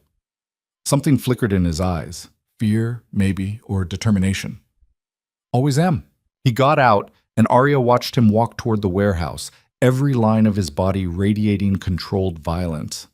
This was the man he used to be, she realized. The one who collected debts and broke bones. The one Sarah had saved him from becoming permanently. 5 minutes passed. Then 10. Arya's hands gripped the steering wheel, her knuckles white. Then she heard it, a shout, followed by the unmistakable sound of breaking glass. She was out of the car before she could think, running toward the warehouse. The door was ajar. Inside, dim light filtered through grimy windows, illuminating 3 figures. Victor stood in the center, blood streaming from a cut above his eye. 2 men circled him, one tall and rail-thin, the other shorter but built like a tank. The Delgado brothers. I told you, Victor was saying, his voice steady despite the blood. I don't have the kind of money you're asking for. The university froze all my consulting contracts pending the investigation. Then sell something, the thin one, Marcus, said. That fancy hotel room. Your car. Your girlfriend's pretty. I bet she's worth something. Victor moved so fast Arya almost missed it. 1 second he was standing still, the next his fist connected with Marcus's jaw, sending him sprawling. Don't, Victor said quietly. Talk about her. Tony lunged, but Victor sidestepped, using the man's momentum to send him crashing into a pile of crates. It was brutal and efficient, 20 years of rust falling away like it had never existed. Victor, stop! Arya's voice echoed through the warehouse. All 3 men turned. Victor's expression cycled through shock, anger, and fear in rapid succession. I told you to stay in the car. And I told you I wasn't good at following orders. Marcus hauled himself up, spitting blood. Well, the girlfriend. This just got interesting. He pulled a knife. Everything happened in slow motion. Tony grabbed a metal pipe from the ground. Victor positioned himself between Arya and the brothers, his hands up in a placating gesture. This is between us, Victor said. Let her walk away. She walked in. She's part of it now. Marcus grinned, the expression ugly. Here's a new deal. Give us 50,000 by next week, or your pretty girlfriend starts receiving pieces of herself in the mail. Arya's blood went cold, but instead of fear, she felt anger, white-hot and clarifying. You're idiots, she said. All three men stared at her. Did you seriously think threatening me would work? That Victor would just pay you and you'd disappear forever? She stepped forward, ignoring Victor's hiss of warning. You'd keep coming back, demanding more, using me as leverage until there was nothing left. So here's my counteroffer. Leave now, and we don't destroy you. Marcus laughed. You think you can destroy us? I think I can call the police and report 2 men threatening us with weapons. I think the security camera Victor installed in his car caught you assaulting him. I think you're both on parole and 1 phone call would put you back in prison. She pulled out her phone, holding it up so they could see the screen showing the car's camera feed. Or you can walk away and never contact us again. Silence. Tony and Marcus exchanged glances. You're bluffing, Marcus said, but his voice lacked conviction. Try me. Victor moved beside her, his presence solid and unwavering. She's not bluffing, and neither am I when I say that if you ever threaten her again, I'll forget every promise I made to Sarah about leaving that life behind. Do you understand? The brothers understood. Arya could see it in the way they shifted, the calculations happening behind their eyes. Finally, Marcus spat on the ground. This isn't over. Yes, Victor said quietly. It is. They left, and Arya's legs almost gave out from the adrenaline crash. Victor caught her, holding her up. That was incredibly stupid, he said. That was incredibly brave. Stupid and brave aren't mutually exclusive. He cupped her face, his hands shaking. You could have been killed. So could you. That's why I came in. Arya, psst. No. You don't get to be mad at me for caring whether you live or die. She pressed her forehead to his. We're in this together. That means I don't abandon you when things get dangerous. There really was a camera in the car? No, I was completely bluffing. He laughed, the sound slightly hysterical. You're going to give me a heart attack. Good. Keeps you on your toes. They drove back to his hotel in silence, both processing what had just happened.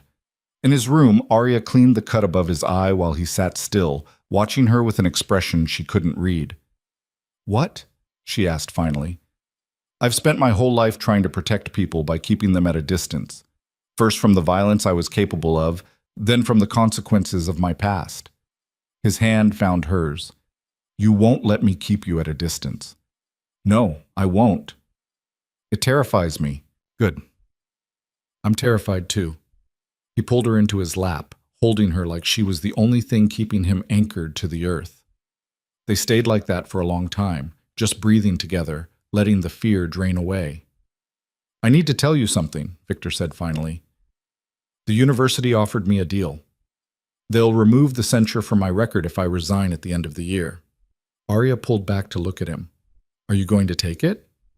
I don't know. Teaching was supposed to be my redemption, proof I could do something meaningful with my second chance. He traced her jawline. But maybe my redemption isn't in teaching. Maybe it's in building something new. With you. What would that look like? I've been thinking about starting a foundation for kids trying to escape situations like I was in. Give them resources, mentorship, a way out that doesn't involve violence. That's beautiful. It would mean leaving academia, starting over, again. You're good at starting over. Am I? He smiled, but it was tinged with sadness. I thought I'd figured out who I was supposed to be. And then you walked into my life and reminded me that becoming is a process, not a destination. Is that a bad thing? No. It's terrifying and inconvenient and probably the best thing that's ever happened to me. She kissed him, slow and deep, pouring everything she couldn't say into the contact. When they broke apart, she knew what she had to do. I want to help, she said, with the foundation. I could design the brand, create materials, use my art to reach kids who need to hear that they can be more than their circumstances. You have your own career to build. I can do both. Unless you don't want, I want. He cut her off with another kiss. I want everything with you. I'm just trying to make sure you know what you're signing up for. I know exactly what I'm signing up for. Messy, complicated, probably inadvisable you. She grinned. And I'm choosing it anyway. The next few months were chaos. Victor resigned from the university, issuing a statement about pursuing other opportunities. The gossip mill had a field day, but Arya had stopped reading the comments. She focused instead on her senior thesis, a series of paintings about transformation, violence, and redemption that her advisor called brutally honest. She graduated in May with honors. Her thesis showed drawing collectors and critics who praised her raw emotional honesty. Daniel showed up, attempting a conversation that Arya shut down in 3 sentences. Elena sent flowers with a card that Arya actually read this time. I'm proud of you. You're exactly who you were always supposed to be. E.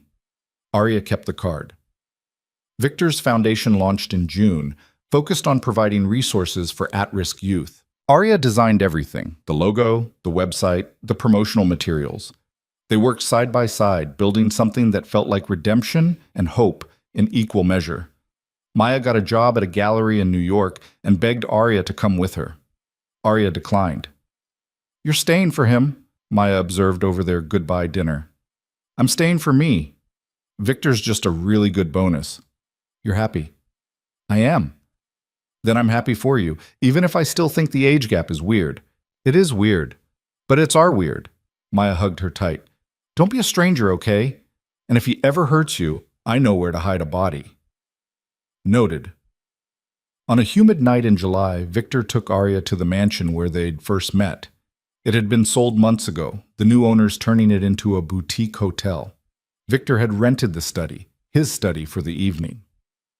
Why are we here? Arya asked as they climbed the familiar stairs. Because this is where it started, where you fell apart and I started falling. The study looked different with hotel furniture, but the bones were the same. Arya could almost see herself on the floor, mascara streaked and heartbroken, meeting the eyes of a stranger who would become everything. Victor pulled a small box from his pocket. Arya's heart stopped. Before you panic, he said quickly, I'm not asking you to marry me, not yet. We're too new for that, and I'm not an idiot. Then what? I'm asking you to build a life with me. Intentionally, messily, without apologizing for who we are or what we want. He opened the box, revealing a simple silver ring. This is a promise that I see you, all of you, the anger and the talent and the recklessness, and I choose it every day. Arya's eyes filled with tears. That's basically a proposal. It's a pre-proposal, a declaration of intent. You're such a lawyer. Is that a yes? She took the ring, sliding it onto her right hand. It's an enthusiastic yes.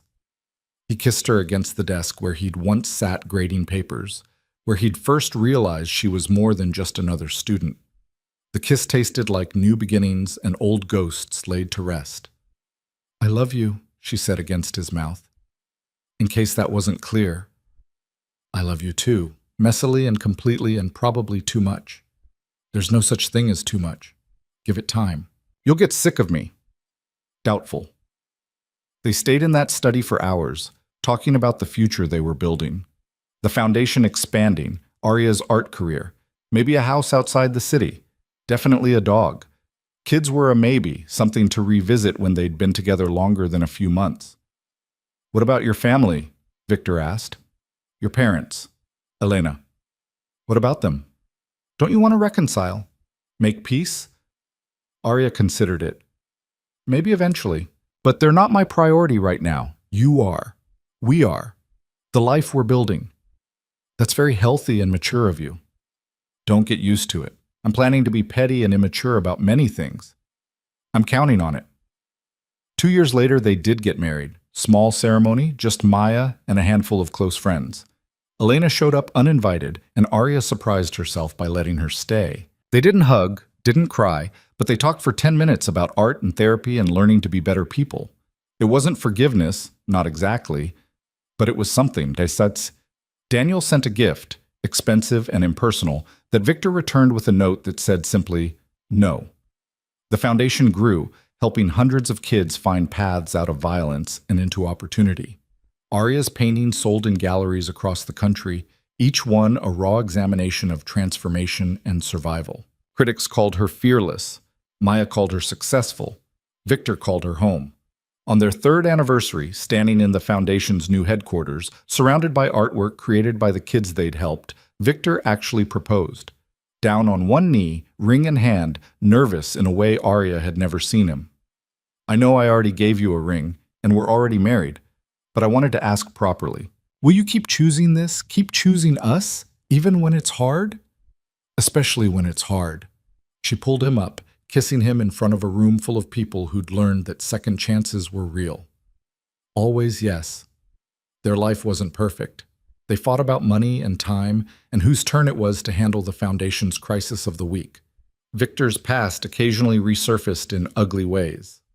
Arya's family remained complicated. The age gap still raised eyebrows at dinner parties. But they chose each other. Every single day. Through scandal and success, judgment and joy, the slow work of building something that mattered. 5 years after that first night in the study, Arya stood in a gallery showing her latest series, paintings about love as transformation, about violence giving way to creation, about two broken people choosing to heal together. Victor stood beside her, their daughter asleep against his shoulder. She was 2, dark-haired and stubborn, already showing signs of her mother's artistic temperament and her father's intensity. "Do you ever regret it?" Arya asked, watching collectors examine her work. "Everything we went through to get here?" "Which part? The scandal? The investigation? Your sister?" "All of it." He adjusted their daughter's weight, pressing a kiss to her hair. "Every hard thing led us here, to this moment, this life, so no, I don't regret any of it. Not even the censure. Not even that. It forced me to figure out what mattered, and what mattered was you." "That's disgustingly romantic. You love it." She did. She loved all of it. The mess and the beauty, the scars and the healing, the way they'd taken broken pieces and built something whole. A young woman approached, maybe 19, with the same look Arya used to have, hungry and uncertain and desperate to be seen. "Your paintings," the girl said. "They're incredible. How did you learn to be so honest?" Arya glanced at Victor, at their daughter, at the life they'd carved from chaos. "I stopped being afraid of what honesty would cost me," she said, "and I started caring more about what hiding would." The girl nodded, something shifting in her expression. Arya recognized that shift, the moment when you realized you could be more than your circumstances demanded. As the girl walked away, Arya leaned into Victor, feeling his free arm come around her. "Think she'll make it?" Victor asked. "If she wants it badly enough." Arya watched the girl study another painting. "We did. We had each other. Then maybe she'll find her person too, someone who sees her and doesn't flinch." Their daughter stirred, mumbling something incomprehensible. Victor soothed her with practiced ease, and Arya marveled at how this man, this complicated, damaged, brilliant man, had become the center of her world. It hadn't been easy, it hadn't been clean, but it had been real. And real, Arya had learned, was always better than perfect. The gallery buzzed around them, people examining her work, discussing technique and meaning and price. But Arya barely noticed. She was too busy living in this moment, standing beside the man who'd challenged her to stop playing it safe, holding the result of that choice in his arms. "Ready to go home?" Victor asked. Arya looked around one more time, at her paintings, at her success, at the proof that choosing honestly over easily had been worth it. "Yeah," she said, taking his hand. "Let's go home." They walked out into the night, a family built from scandal and choice, carrying with them the knowledge that love wasn't about being perfect. It was about being brave enough to be broken together, and strong enough to keep choosing each other anyway. The city lights glittered around them, and Arya thought about that girl at the party 3 years ago, devastated and heartbroken, stumbling into a study where a stranger would change everything. She'd thank that girl if she could, for being reckless, for refusing to play it safe, for walking through the wrong door at exactly the right time, because sometimes the worst nights lead to the best lives. And sometimes love looks nothing like you expected, messier, harder, more complicated than the fairy tales promised. But when you find someone who sees all of you and chooses you anyway, who pushes you to be better while loving you exactly as you are, who builds with you instead of for you, That's when you realize that perfect was never the goal. Real was. And real, in the end, was everything.